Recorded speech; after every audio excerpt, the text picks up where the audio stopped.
Is it safe? Am I okay to do? Can we talk? Okay, because I'm a little scared, so I'm hiding in this hole. It's kind of like the story that I had to tell you today.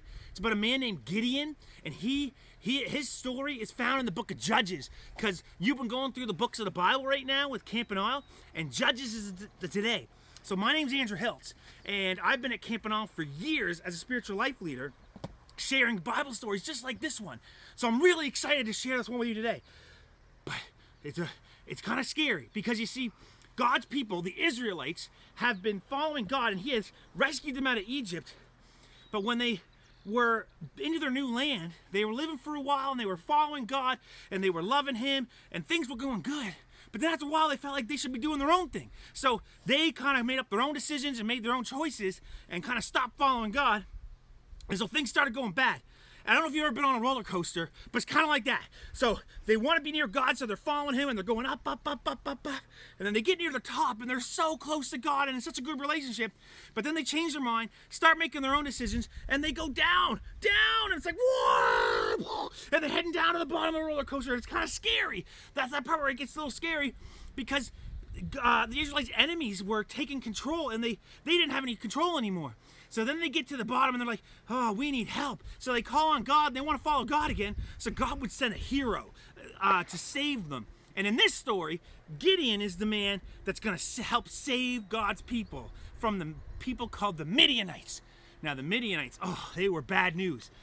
God let the Midianites be bad to the Israelites for like 7 years.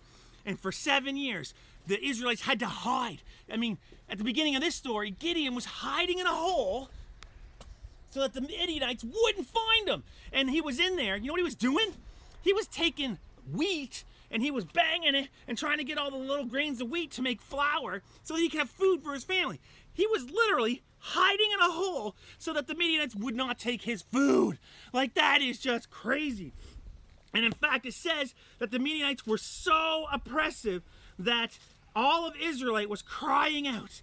And it was just, they cried out to the Lord to save them. So the Lord came to Gideon. He sent an angel. And the angel said to Gideon, "Hail, mighty warrior!" And you know what Gideon said? He said, "Who, me?" He was like, "Nah, I'm not a mighty warrior. I'm hiding in a hole. I'm way too scared to be a warrior for you, God. I can't save the people from the Midianites." And God said, "That's right. You can't do it on your own. But with God, my help, you're going to be able to deliver God's people. You're going to be able to deliver the Israelites from the Midianites, because it's not going to be you, Gideon. It's going to be me. So you listen to me and you go." And well, Gideon wasn't too sure. He asked for some help. If you read the whole story, it's pretty funny. He asked for some signs. But in the end, Gideon decides that God really wants him to do this. So he goes, "All right, I'm going to listen to you, God. I want to do this." So he goes all around. He gathers all the soldiers that he possibly can. He goes, "We have to save Israel from the Midianites." And man, Gideon, he must have had some kind of talking power. He must have been persuasive, because 32,000 men came to him and said, "Yes, let us fight." So he had 32,000 soldiers. It was awesome. Like, look at all these dots. See all these dots? Fantastic. Those all represent all the different soldiers that Gideon had. It was awesome. But God looked at Gideon's army and He said, "Gideon, you got too many men." And Gideon went, "What's that? I don't know what you're saying. Too many men." In an army, you want to have as many men as possible. You want to have more soldiers than the other guys. And God was like, "Gideon, you got too many men." So Gideon was like, that doesn't make sense. And the Lord said, "Gideon, I don't want you to think that it was because you were strong, that your army was strong, that you won this war. I want you to know that it was by the power of God that you have been saved." And that was cool. So God said to Gideon, "Tell the army, tell all the men, whoever is scared and does not want to fight, go home." So Gideon was like, "Well, okay, so if any of you dudes, you guys out there, you're a little scared, you don't want to fight, you can go home." And so Gideon was like, "Oh, please, please, please. I hope nobody goes home." Guess how many people went home? It was crazy. 22,000 men went home. So that was like having all these guys over here and all these guys over here, and all these guys. He lost 22,000. So then he was left with an army that kind of looked more like this many dots. Kind of looked more like that. Well, that was crazy. He had 10,000 soldiers left. And he was like, oh, okay, God said it's going to be okay. I'll go with my 10,000 and we're going to win the war. God says we're going to win. We're going to be saved. We're going to be free from the Midianites. And God looked at that army and said, Gideon, your army looks too big. And Gideon went, hey, what now? What are you talking about? Okay, God, I just lost 22,000 men. And you're telling me I got to lose more? That makes no sense. And God said, no. When this happens, when we defeat the Midianites, I don't want anyone saying it was because of how powerful your army was. I want everybody to know that it is God who saves and not the strength of man. So Gideon's like, all right, what do you want me to do, God? And God said, take them to the river, let everybody get a drink, and then watch them. And all the men who get down on their hands and knees and put their heads down into the water and drink it up and like that, tell them to go home. All the men who scoop their hands down into the water and lap it up out of their hands, still being alert, still paying attention, still knowing what's going on, those are going to be the soldiers you take. Well, Gideon was like, all right, and he went, and you know what happened? Guess how many soldiers went home? They got to that water, and Gideon was like, all right, and all these people here, all these soldiers were sent home.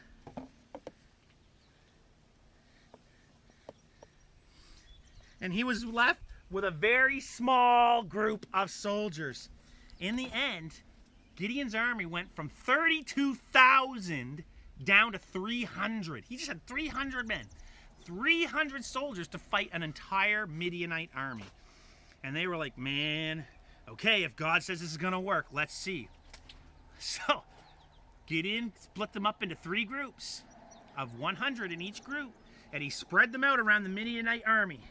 And it was nighttime, and they all had these jars with torches underneath of them to cover the light till they were ready, and they had trumpets. And when Gideon gave the signal, he told them all, blow your trumpets and break the jars and show your torches and shout, my sword is for the Lord and for Gideon. So on the signal, they broke their jars, smash! They blew their trumpets, and they yelled, for the Lord!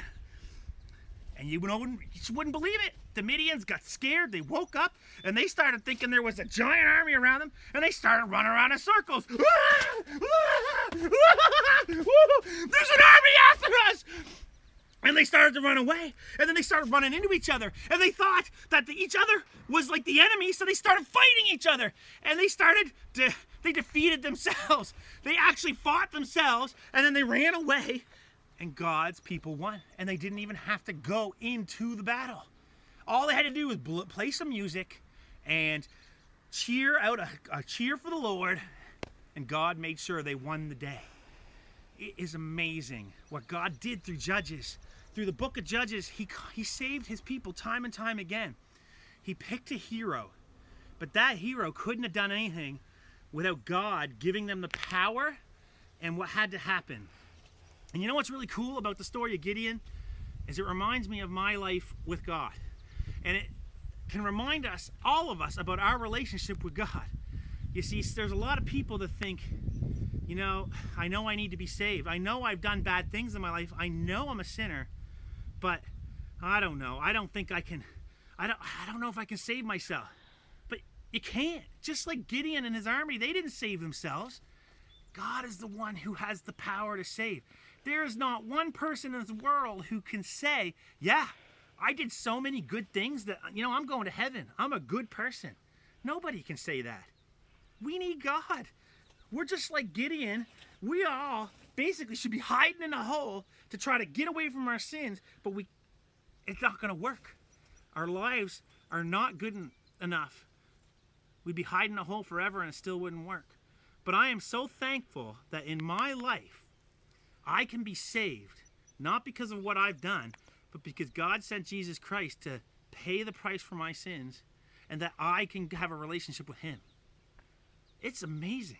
God still does the same story that Judges had, that Gideon has. That same story happening time and time again. Because anybody who wants to have a relationship with God just has to say, God, save me. And we don't have to do anything. He will save us and we can have a relationship with him. Just like in the story of Gideon, God saved his people. They were able to have a relationship with him again, and they just had to follow him after that. Not because that is how we have a relationship, but because God had already saved them and they were able to have that relationship. I love the story of Gideon. I realize that I am not a mighty warrior, but with God's power and God being willing to save me, he has made me a warrior for him. And I get an opportunity to talk to you guys and share the stories. Judges is an amazing book. Try reading some other stories from there. I hope you're learning something. Have a great summer. See you later.